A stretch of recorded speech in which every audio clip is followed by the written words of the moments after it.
Okay, so what happens when the charge in the inversion layer can't keep up?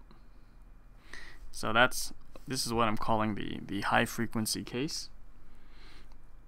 And maybe first let's talk about what do I mean by high frequency and low frequency. Okay, so low frequency for this case is going to be anything in the range of a few hertz to about 100 hertz. Then there's a range of middle frequencies, and then high frequency is anything greater than a megahertz. So if I'm changing the voltage on the metal at greater than a megahertz, then that's going to be high frequency, and we're going to have this case. So in high frequency, you notice I'm still changing the charge on the metal, that's fine, but I'm not changing the charge in the inversion layer in response to that, because I can't get charges diffusing in fast enough to add to this charge, or thermal generation fast enough to add to this inversion layer charge. But I need to get the same amount of charge that I'm adding to the metal added to the semiconductor somewhere. So it's going to be added to the space charge region. And because it's added to the space charge region, my capacitance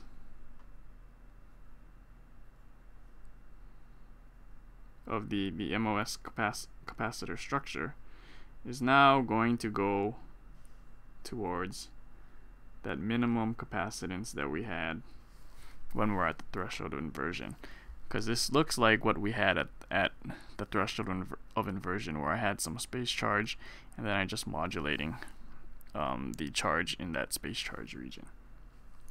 So if we look at the CV curve, this is what it looks like if you have a MOS capacitor and you apply a high frequency gate voltage.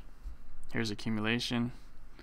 We go into depletion in this part of the curve, and at low frequency, or the curve that we looked at before, this was the start of inversion, and we went up along this curve, and this was strong inversion. This level is Cox. But at high frequency, I'm not going to end up at Cox when I go into strong inversion. I'm going to end up, actually this point here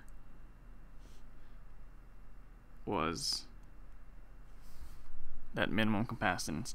I'm actually ending up a little bit lower than that, around the same minimum capacitance, but a little bit lower. And the reason why it's a little bit lower is because if we look back here, this was our maximum depletion region thickness, but I'm adding a little bit more space charge, so I'm actually going beyond that maximum depletion region thickness, and that should make my capacitance even a little bit lower.